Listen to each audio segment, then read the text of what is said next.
ఏ శుభకార్యానికైనా శుభారంభం. శ్రీ సత్యసాయి బాబా వారిని చాలామంది భగవాన్ అని పిలుచుకునేవారు, దైవం అని సంబోధించేవారు.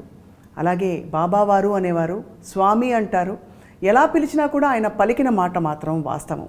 అందుకే ఆయన భక్తులు చెప్పే కథలు వేల కొద్దీ మనం వింటున్నా కూడా ఆయనతో దగ్గరగా ప్రయాణించిన అనుభూతులు మాత్రం పులకరింపచేస్తూ ఉంటాయి మనల్ని. ఇవాళ మరోసారి మరొక కొత్త పార్శ్వాన్ని తాకే ప్రయత్నం చేయబోతున్నాం. అందరికీ సుపరిచిత సాహితీవేత్త, వారితో దగ్గరగా ప్రయాణించిన ఆధ్యాత్మిక శాస్త్రవేత్త, ఎన్నో పుస్తకాలు రచించిన వారు, అలాగే బాబావారిని సంపూర్ణంగా బహుశా అర్థం చేసుకున్న కొద్ది మందిలో వారు కూడా ఒకరు. వారే ప్రొఫెసర్ విఎస్ఆర్ మూర్తి గారు.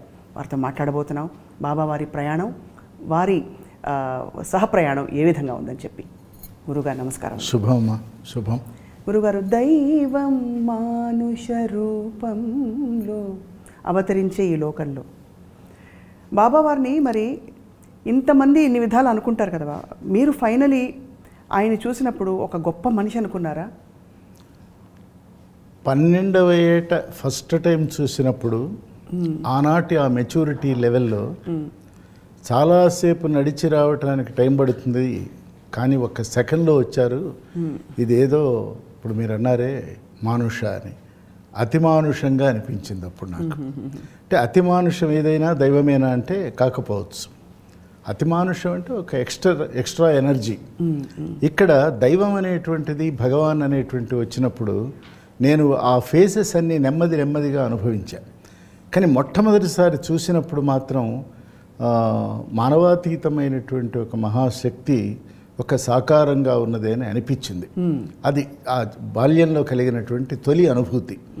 అది నెమ్మదిగా పెనవేసుకుంటూ బలపడుతూ ఏ రకమైన ఫెర్వర్ ఎమోషన్ లేకుండా ఒక రేషనల్ ప్లేన్లో నేను వారిని దర్శనం చేయగలిగా.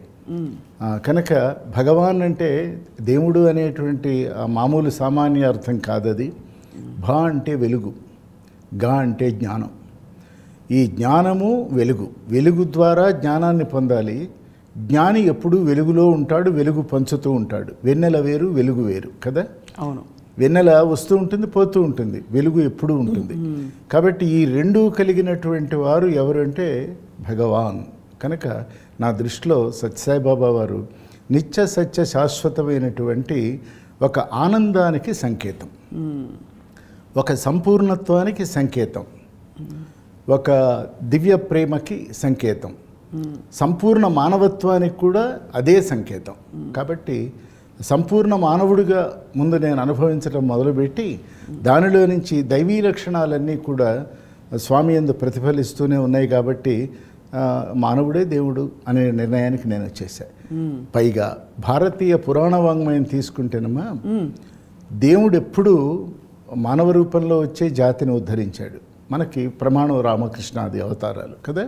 అంతకుముందు జలచరంగా ఇంకో రకంగా వచ్చినప్పటికీ ఈ రెండు పూర్ణావతారాలు ఎందుకంటామంటే మన వంటి దేహం తీసుకొని రావటం, మనవలే ఉండటం, మనవలే శరీరాన్ని వదిలిపెట్టడం. ఎందుకంటే ఏం కావాలి. చాలా గొప్పగా ఉంది గురుగారు. గురుగారు, మీరు సైంటిస్ట్ కాబట్టి ఎప్పుడో అప్పుడు ఖచ్చితంగా ఇది మీరు ఆలోచించి ఉంటారనుకుని అడుగుతున్నాను. మామూలుగా ఆపోజిట్స్ అట్రాక్ట్ అంటారు. రిసీవర్ ఉంటే, గివర్ ఉంటే ఇక్కడి నుంచి ఇక్కడికి ఎనర్జీ ట్రాన్స్ఫరెన్స్ జరుగుతుందంటారు. ఆ ట్రాన్స్ఫర్ అనేది అది వాస్తవమా, లేకపోతే అది మనం కల్పించుకున్న ఒక ఊహాతీతమా? ఉదాహరణకి గొప్ప సత్పురుషులు, అవతారమూర్తుల సన్నిధిలో వాళ్ళ నుంచి మనకి ఎనర్జీ వస్తుంది అంటారు. అది వాస్తవమా గురుగారు? ఒక రకంగా వాస్తవం, ఒక రకంగా అవాస్తవం. ఎందుకంటే ఇప్పుడే మీరు ట్రాన్స్ఫర్ అనే మాట వాడారు. 100కి 80-85 మంది గురువులు అనుకునేటువంటి వాళ్ళు చేసే పని ట్రాన్స్ఫర్. అంటే నేను నీకు ఏదో ట్రాన్స్ఫర్ చేశాను అంటాడు. తీసుకున్నవాడికి ఏమొచ్చిందో తెలియదు, ఇచ్చినవాడు ఏమిచ్చాడో ఇచ్చినవాడికి తెలియదు. That is called transfer. తర్వాత ట్రాన్స్లేట్, ఒకానొక లెవెల్లో ఏదో ఒక ఆలోచన, ఒక భావన, నేనున్నాను, లేను, ధైర్యంగా ఉండు అని చెప్తాడు.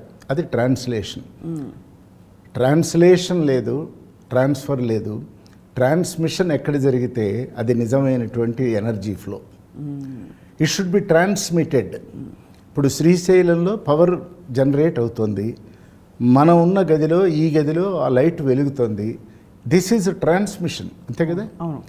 ఆ ట్రాన్స్మిషన్లో పర్ఫార్మ్ ఉంది, ట్రాన్స్ఫార్మ్ ఉంది, రిఫార్మ్ ఉంది. And fortunately and surprisingly it is formless. It is formless. Current is formless, power is formless. కానీ దాని ద్వారా అన్ని ఫార్మ్స్ని మనం చూడగలుగుతున్నాం. అటువంటిది ఏదైనా ఉంటే దానికి మనం పెట్టుకున్న పేరు ఫినామినన్. ఆ ఫినామినన్ కనుక ఏదైనా ఉంటే నా అనుభవంలో, మిగతా వాళ్ళు నాకు తెలియదు, నా అనుభవంలో ఆ ఫినామినన్ గాడ్ కంటే గొప్ప పదం అది. అది భగవాన్ సత్యసాయిబాబా వారు. గురుగారు, బట్ ఇప్పుడు సందేహం కలుగుతుంది. మామూలుగా ఫుల్గా ఛార్జ్ అయి ఉండే ఫోన్ మళ్ళీ ఛార్జింగ్కి పెట్టామంటే, చాలా మండేన్ లెవెల్లో అడుగుతున్నాను, కానీ అప్పుడు దానికి ఛార్జ్ అవసరం ఉండదు. So are we saying then ఇటువంటి ఫెనామినన్ అవతరించినప్పుడు అవసరం ఉన్న చోట మాత్రమే ఆ ట్రాన్స్మిషన్ జరుగుతుంది అంటున్నావా? అలా అవసరం లేని చోట ఏం జరుగుతుంది? అది అవసరం ఉన్న చోటికి మాత్రమే కాదమ్మా, ఆయన లేదు ఆ శక్తి, ఈ ఎనర్జీ ఇక్కడికి వెళితే బాగుండు, ఇక్కడ అవసరం ఉన్నదే అనుకున్నప్పుడు అది వెళుతుంది. వెళ్ళి అక్కడ పాత్రత అంటే ఆ డిజర్వ్డ్నెస్ కనుక ఉన్నట్లయితే it will flow. If there is no such receiver then అది ఏదో వెళ్ళి అలా టచ్ చేసి వదిలేస్తుంది, కానీ వెళ్లకుండా ఉండదు. అదే అడుగు. పాత్రత పూర్ణంగా ఉన్నదనుకో, ఆ డివైన్ ఎనర్జీకి హ్యూమన్ ఎనర్జీకి ఏమీ తేడా లేదు. దీన్నే బాబావారు చాలా అందంగా చెప్పారు. దైవ ప్రజ్ఞ అంటే మన అనుగ్రహం అని, వరాలు ఇవ్వటం అని అనుకుంటాం కదా, దైవీ శక్తులు ఇవన్నీ పదాలు ఉన్నాయి. ఆయన ఏమన్నారంటే ఒట్టి దైవ ప్రజ్ఞ అసంపూర్ణం, దానితో జీవప్రజ్ఞ కూడా ఉండాలి. ఒట్టి జీవప్రజ్ఞ అసంబద్ధం, దానికి దైవ ప్రజ్ఞ కావాలి. ఇవి టూ ప్లేన్స్లో ఇవి యాక్టివేట్ అవుతూ ఉంటాయి, కానీ ఈ రెండు కలుస్తాయే. ఎత్ర యోగీశ్వర కృష్ణో ఎత్ర పార్థో ధనుర్ధరః తత్ర శ్రీ విజయోభూతి ధ్రువానీతిర్మతిర్మమ. భగవద్గీతలో లాస్ట్ శ్లోకంలో ఇది మంగళాశాసనం.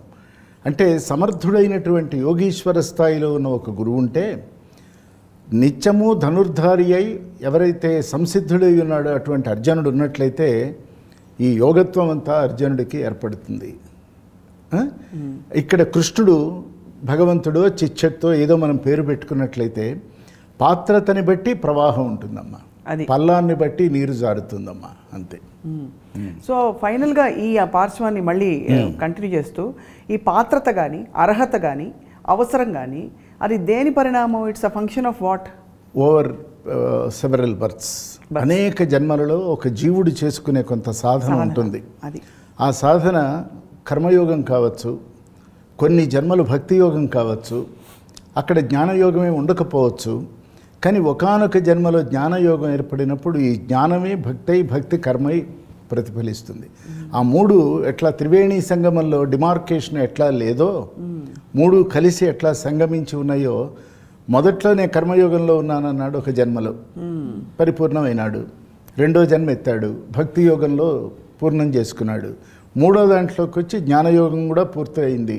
మరి ఆయన కర్మలు ఉంటాయా? ఈ జ్ఞాని ఏం చేయాలంటే కర్మ భక్తి జ్ఞాన మామూలు వాడికి, మామూలు అంటే మొదలుపెట్టేవాడికి ప్రాథమికంగా తొలినాళ్లలో ఒక స్థితికి వెళ్ళిన తర్వాత, అంటే అసలు స్థితికి చేరుకున్న తర్వాత there is no difference between కర్మయోగ, నో భక్తి యోగ. అవి డిస్టింక్ట్గా సపరేట్గా లేవు. అందుకనే భగవద్గీతలోనే కర్మ సుకౌశలం అంటాడు. నువ్వు ఏ పని చేసినా అబ్సల్యూట్ స్కిల్తో చెయ్యి, అట్మోస్ట్ పేషెన్స్తో చెయ్యి, నీకున్న పూర్ణ ప్రజ్ఞని దాని యందు వినియోగించు, లేకపోతే ఎందుకు ఆ ప్రజ్ఞ ఏం చేసుకోను అంటాడు. కాబట్టి అక్కడేమైంది, కర్మయోగం జ్ఞానయోగం వలన ఇన్ఫ్లుయెన్స్ అయింది. అంటే ఏం చేసినా, ఒక ప్రూఫ్ రీడింగ్ చేసినా, ఓ పుస్తకం తయారు చేసినా, చక్కగా డ్రెస్ చేసుకున్నా, ఏ పని అది ఏ కర్మ కానివ్వండి ప్రాపంచికమైంది, అది జ్ఞానంతో కూడి ఉన్నప్పుడు పరిమళిస్తుంది. భక్తి అంటే నా దృష్టిలో దేవాలయ దర్శనం మాత్రమే కాదమ్మా. భక్తి అంటే భా అంటే ఇందాక చెప్పిన వెలుగు, క్తి అంటే కూడి ఉండటం, వెలుగుతో కూడి ఉండటం. ఆ వెలుగు ఏది? బయట వెలుగు కాదు, లోపల వెలుగుతో. కాబట్టి ఆ లోపలి వెలుగుతో వెళ్ళటానికి కర్మయోగం ముందు పాత అయితే, తర్వాత అది ఆ రోడ్డు వైడెన్ అయితే, జ్ఞానయోగంలోకి వెళ్ళినప్పుడు విస్తృతమవుతుంది. అదే విస్తృత మమకారం ఏర్పడుతుంది జ్ఞానికి. ఒక జ్ఞాని ఇక్కడ ఉన్నట్లయితే అతనికి ఇక్కడున్న ప్రతి వస్తువులోనూ తనను తాను చూసుకోగలిగిన శక్తి ఉంటుంది ప్రతి వస్తువులో. ఇక స్త్రీ పురుషుడు ఇవన్నీ ఏమి ఉండవు, జడం అజడం ఉండవు. కాబట్టి ట్రాన్స్మిషన్ జరగాలి, పాత్రత ఓవర్ చైన్ ఆఫ్ బర్త్స్ మనకుంది. సనాతనమైన ధర్మంలో లేదా హైందవ ధర్మంలో పునర్జన్మలు ఉన్నాయి కాబట్టి that we have to believe. లేకపోతే ఎట్లా అడుగుతున్నాం? ప్రశ్నలు ఎలా వస్తాయి, జవాబులు ఎక్కడి నుంచి వస్తున్నాయి అని అంటే మజ్జన్మాంతర పుణ్యపాకవశత్ ప్రాప్తం. అది ఇవన్నీ మనం అర్థం చేసుకోవడంలో గురుగారు భగవంతుడికి భగవత్ పురుషులకి ఇటువంటి వాళ్ళకి అందరూ సమానం అంటారు, కానీ ఎవరో కొందరికి అనుగ్రహం కలుగుతుంది. మరి దాన్ని ఎలా, అది పరస్పర విరుద్ధం అనుకోవాలా లేక? లేదుగా. ఉదాహరణకి మీరే ఎందుకు బాబా వారికి అంత దగ్గర అవ్వాలి? వేరే ఎవరు కానంత దగ్గరగా, లేకపోతే తక్కువ మంది అయినా ఆ స్థానంలో మీరు ఎందుకున్నారు? నన్ను ఎందుకు పిలుస్తున్నారు బాబా వారు, రమ్మని చెప్తున్నారు, నాకెందుకు కలుగుతోందని ఎప్పుడైనా ఉంటారు? ప్రశ్నించుకోవటం జరుగుతుంది. నా వరకు నేను ప్రశ్నించుకుంటా. ఎందుకంటే 12 ఏళ్ళప్పుడు నేను ఆయనకు ఉపయోగం లేదు, 18 ఏళ్ళు వచ్చేప్పటికి చదువులో ఉన్నాను, ఆయనకు ఉపయోగం లేదు, 30 ఏళ్ళు వచ్చేప్పటికీ ఉద్యోగంలో తీవ్రంగా ఉన్నాం పనిచేయటంలో. మరి ఎందుకు ఇంత దగ్గర తీసుకున్నారు? నేను ఆయనకి ఎందుకు దగ్గర? ఆయన తీసుకున్నారు సరే, నేను కూడా దగ్గర అయినానుగా, నేను కూడా వెళ్ళానుగా. ఎందుకు వెళ్ళాను, ఆయన నన్ను ఎందుకు పిలిచారని ఒక ప్రశ్న మనసులో పుట్టినప్పుడు కార్యకారణ సంబంధం అని ఒకటి ఉంటుందమ్మా. కార్యకారణ సంబంధం అంటే ఒక పని జరగటానికి ఒక వ్యక్తి ఇంకొక వ్యక్తితో కలుస్తాడు. అది వాళ్ళ ఇద్దరి వలన జరగవలసిన పని లేదనుకో, వాళ్ళు కలవరు, పక్కనే ఉన్నా కలవరు. కాబట్టి ఆయన నన్ను ఎందుకు పిలిచారు అని నేను పెద్ద ఆనందపడ్డది లేదు, చాలా దగ్గర వాడిని అని చెప్పుకున్నది లేదు. నేను స్వామిని అంటే ఎలా నేను దర్శనం చేశానో ఆ దర్శన భాగ్యంతో నా ప్రయాణం నేను కొనసాగించాను. అది ఫ్లాలెస్ కాబట్టి ఆయన నన్ను మరింత దగ్గర తీసుకున్నారు. దానిలో నాకేదో ఒక పొజిషన్ ఇవ్వాలనో లేకపోతే ఇంకేదో పొందాలనో, స్వామి ఇదేదో వ్యాపారంలో ఇంకా బాగా డబ్బు రావాలన్నాడు, ఇవి అన్నడూ చేయలే. ఎందుకు చేయలేదంటే ఏది ప్రాప్తమో అది వస్తుంది. అదొక భారతీయ సిద్ధాంతం కదా. ఏది మనదో అది మనకు వచ్చి తీరుతుంది, మనది కానిది ఎదురుగ్గా ఉన్నా మనం తీసుకోలేం. అది కానీ దాదాపు అందరివి కార్యకారణ సంబంధాలే కదా గురుగారు. అంటే కొన్ని ఫలిస్తాయి, కొన్ని యాక్చువలైజ్ అవుతాయి, కొన్ని కావు. అన్ని కార్యకారణ సంబంధాలు. ఇప్పుడు రోడ్డు మీదకి మనం వెళతాం, మన చుట్టూ ప్రవాహం వెళుతూ ఉంటుంది, వాళ్ళతో కార్యకారణ సంబంధం ఏం లేదుగా. సో మనం కనెక్ట్ అయిన ప్రతి ఇండివిజువల్ మనకి కార్యకారణ సంబంధం ఉంటే, కార్యకారణ సంబంధంతో కలవటం వరకు ఆ ప్రిన్సిపల్ వర్క్ చేస్తుంది. కలిసిన తర్వాత ఏమిటి అని, కలిసిన తర్వాత నేను ఉదాహరణకి ఒక వ్యక్తి గురువు దగ్గరికి వెళ్ళాడమ్మా. ఆ గురువు గారు కూడా పాపం దగ్గర తీసుకొని ఏదో మంచి మాటలు 4 చెప్పాడు. కార్యకారణ సంబంధం వలన కలిశారు అని మనం సిద్ధాంతీకరిస్తే తర్వాత ఏమిటి? ఈ వెళ్ళినవాడు ఆ గురువు పాత్రలో ఉండి గురువు యొక్క సిద్ధాంతాన్ని తీసుకున్నాడా, లేదు ఈ వచ్చిన వాడిని తన శిష్యుడిగానో తనకు కావలసిన ఇన్స్ట్రుమెంట్గానో మార్చుకున్నాడా, అది కాలం నిర్ణయిస్తుంది. అది కాలబద్ధమైంది. అందుకనే కాల కార్య కారణ కర్తవ్య అంట. అది కాలం ఇట్ హ్యాస్ టు డిసైడ్. కొంతమంది వస్తారు, దానికి చిన్న ఉదాహరణ ఏంటంటే సీజన్ కూడా మామిడి పూత ఫలించిన సీజన్ గనక మామిడి చెట్టు నిండా పూత పూస్తుంది. యజమాని అనుకుంటాడు ఈ సంవత్సరం లారీలు మనకి పళ్ళు వస్తాయి, బాగా డబ్బు వస్తుంది అనుకుంటాడు. ఒకానొక రోజున పెద్ద పెనుగాలి వీస్తుంది, 20-25% రాలిపోతాయి. కార్యకారణ సంబంధం వలన అది పువ్వు అయింది, కాల సంబంధం వలన రాలిపోయింది. ఏవి నిలబడ్డాయో అవి నెమ్మదిగా పువ్వు కాయ పండి ఎండి అది చివరికి మళ్ళీ పరిణామక్రమంలో చాలా గొప్పగా ఉంది. ఇది కార్యకారణ సంబంధం. చాలా గొప్పగా ఉంది. పువ్వు రాలిపోతుందన్నారే, పువ్వు అయింది కానీ రాలిపోయింది. మరి అన్నీ రాలిపోవాలిగా. అవును, అన్నీ లేకపోతే అన్ని పండ్లు అవ్వాలిగా. అన్ని పళ్ళు అవ్వాలి, కాలే. అంటే కార్యకారణ సంబంధంతో కలుస్తాడు. కలిసిన తర్వాత ఈ జీవుడు మరొక జీవుడే, గురువు కూడా జీవుడే, అంతే కదా. ఈ ఇద్దరు జీవులు కలిసి జగద్ధితమైనటువంటి పని, అంటే జగత్తుకి మంచి జరిగే పని కనుక జరిగేట్లయితే అది గురు శిష్య సంబంధంగా నిలబడిపోతుంది. రామకృష్ణ పరమహంస, వివేకానంద స్వామి, అట్లాగే స్వామి డివోటీస్ మనం ఇట్లా చెప్పుకుంటాం. ఎందుకనంటే టుగెదర్ దే అకాంప్లిష్డ్. ఒక్క బాబా గారే చేయలే. ఆయన ఒక మాట అన్నారు, ఇది దైవ ప్రజ్ఞ అనుకుంటే మరి మీ జీవ ప్రజ్ఞను కూడా బయటికి తీసుకురండి. చాలా గొప్పగా ఉంది జీవప్రజ్ఞ. జీవప్రజ్ఞ, బ్రింగ్ అవుట్ దట్ స్కిల్. ఓ బంగారంతో పెద్ద పళ్ళెం చేయించుకున్నాం, అంచు కావాలా వద్దా? అంచు. స్వామి అదే అంటారు, ఆ అంచు భగవంతుడు. పళ్ళెమే బాగా లేకపోతే అంచు ఏం చేస్తాం? అంచు ఒక్కటి చేతిలో పెడితే పళ్ళెం అవుతుందా? ఇట్లా సింపుల్, చమత్కారంగా కూడా చమత్కారంగా. సో ఈ పువ్వు ఉదాహరణ ఇచ్చారు కాబట్టి గురుగారు, ప్రతి పువ్వు కాయ అవుతానని అనుకుంటుంది కదా దాదాపు, కానీ కొన్ని పూలు ఎందుకు రాలిపోతాయో అని ఒక సందేహం కలుగుతుంది. ఆ వాసనలా వాసనాసు బలహీనంగా ఉండటం, ఆ కొమ్మకి అది అటాచ్ అయినటువంటి సిచ్యుయేషన్ ఎట్లా ఉన్నది, అన్ని తొడిమలు ఒకలానే లేవు కదా. అవును. కాబట్టి గాలి వచ్చినప్పుడు బలంగా గాలి వీచినప్పుడు అవి రాలిపోతాయి. బలంగా కొమ్మని పట్టుకున్న కొమ్మని పట్టుకొమ్మంటాంగా, అట్లా గనక ఉన్నట్లయితే అవి నిలబడతాయి.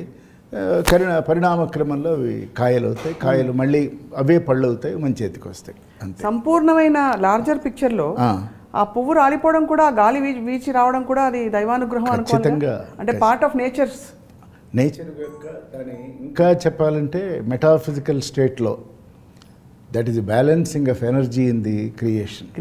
అది పుట్టిన ప్రతివాడు 120 ఏళ్ళు బతికాడు అనుకోమ్మా, ఈ భూమి సరిపోతుందా? 2/3 నీళ్లు, 1/3 భూమి. వచ్చేవాళ్ళు వస్తుండాలి, వెళ్ళేవాళ్ళు వెళ్ళిపోతుండాలి, ఇంకోటి చోటిస్తూ ఉండాలి. కాబట్టి ఇట్లా మనుషులు, జీవులు ఎలాగైతే వచ్చి వెళ్ళిపోతూ ఉంటారో, చెట్టున వచ్చినటువంటి ఆ పూలు కూడా అలా రాలిపోతూ ఉంటాయి. రాలితే తప్ప మళ్ళీ కొత్త పూలు నెక్స్ట్ ఇయర్కి రావు. చెట్టంతా పూలు, చెట్టంతా కాయలు, చెట్టంతా పళ్ళు, ఏం చేస్తాం? నిజానికి రైతు అవన్నీ చూసి విపరీతమైన డబ్బు వస్తుంది అనుకుంటాడు. తెలియని ఎకనామిక్ ప్రిన్సిపల్ ఏంటంటే, అతనికి తెలియని ఒక ఎకనామిక్ ప్రిన్సిపల్ ఏంటంటే, అతని తోటంతా కూడా కొన్ని టన్నుల మామిడి పళ్ళు ఇచ్చింది అనుకుందాం, ప్రైస్ పడిపోతుంది. Supply and demand. కాబట్టి ఇది ఎవరు చేశారు? వాడేమీ చెట్టును ఊపలేదు రాలిపోవాలని.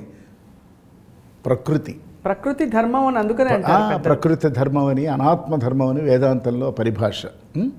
కాబట్టి nature has got its own principle of maintaining the equilibrium. ఆ ఈక్విలిబ్రియమే ఇందాక మీరు అడిగింది, అవి రాలిపోవటానికి కారణాలు అవి, అంతకు మించేం లేదు. సో చాలా చాలా ఎంత గొప్పగా ఉందంటే గురువుగారు, ఈ అంటే మీ ఎరుక, మీ అండర్స్టాండింగ్. బాబావారు ఎప్పుడు ఒక భక్తులకి మరి అంత బాధ కలిగింది కదా, వారు భౌతికంగా తను చాలించడం. ఆ నిర్ణయం దేని ఆధారంగా జరుగుంటుందని ఒక సందేహం. అలాగే బాబావారు కూడా ఎప్పుడైనా వారికి దేహపరమైన ఇబ్బందులు వచ్చుంటాయి కదా, మరి సత్పురుషులకి ఇటువంటి వారికి కూడా ఎందుకు దేహపరమైన ఇబ్బందులు ఉండాలి? దీనికి సమాధానం ఏంటంటే అమ్మా, ఇక్కడ కాస్త మనం రమణ మహర్షిని తెచ్చుకోవాలి. ఆయన అడిగారు, మీరు సాక్షాత్ భగవత్ స్వరూపం, మీరు జ్ఞానమూర్తి, మరి మీకు సార్కోమా వచ్చింది, ఎందుకు వచ్చింది అని అడిగారు. మీరు దాని గురించి ఆలోచిస్తున్నారా? జ్ఞాని తనకు అక్కరలేని ఒక శరీరాన్ని ధరించి ఇన్నేళ్ళు భరించాడే, అది పెద్ద వ్యాధి అన్నారు ఆయన. శరీరం అంటే ఈ చిచ్చక్తి, ఈ ఫినామినన్ చుట్టూ తిరిగినట్లయితే అది ఆ కాలకార్యకారణ సంబంధంలో రూపం తీసుకుందమ్మా. ఏదో అది చేయవలసిన పని చేసింది, వెళ్ళిపోయింది. ఇది కూడా అంతే.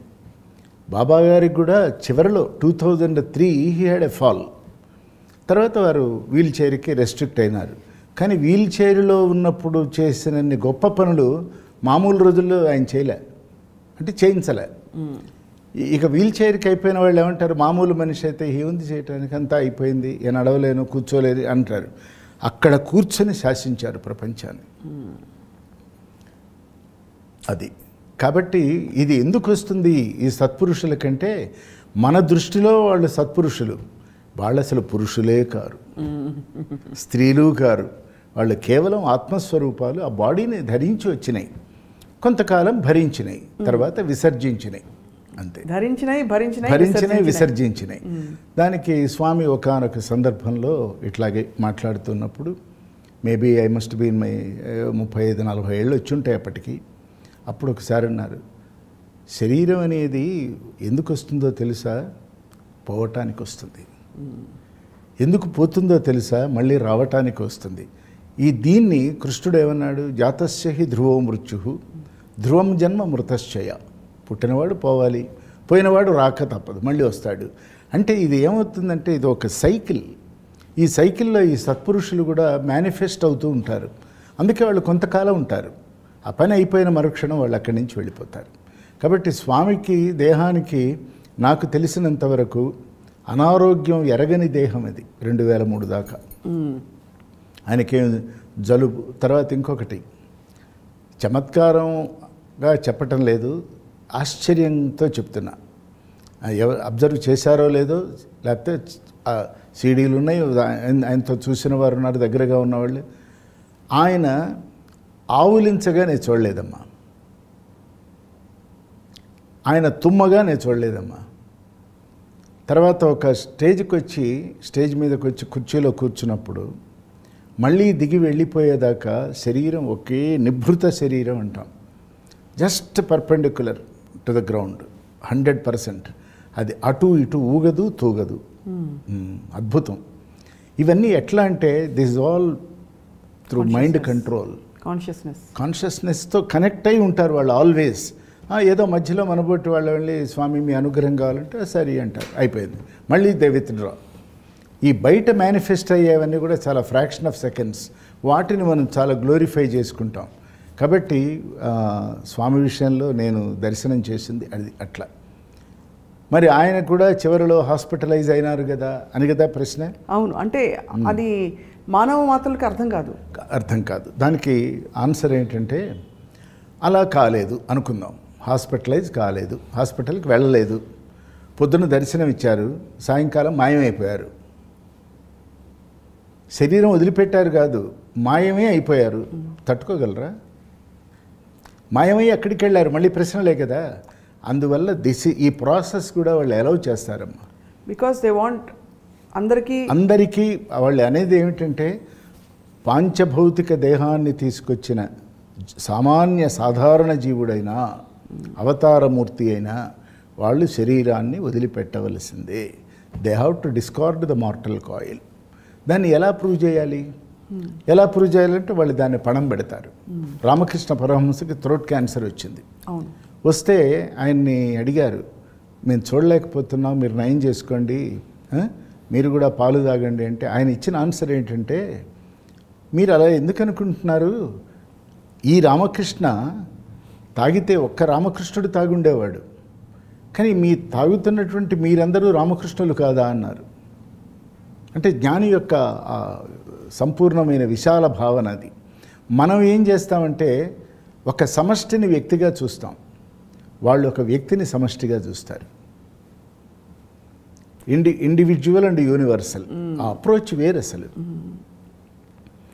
అలాగే రమణ మహర్షిని కూడా అడిగారు, మీకు సార్కోమా వచ్చింది, మీరు తగ్గించుకోండి, మాకు వచ్చిన రోగాలన్నీ మీ దగ్గరికి వస్తేనే పోయినాయి, మీరు చూస్తేనే పోయినాయి అని వీళ్ళంతా అంటుంటే అని మీరు సంకల్పించుకోండి అన్నది ఒక ఆవిడ అడిగితే భగవాన్ ఏమన్నారంటే, అవును సంకల్పించటానికి మీ అందరికీ మనస్సు ఉంది, ఇక్కడ అది లేదే అన్నారు. అబ్బా, దేంతో సంకల్పిస్తా?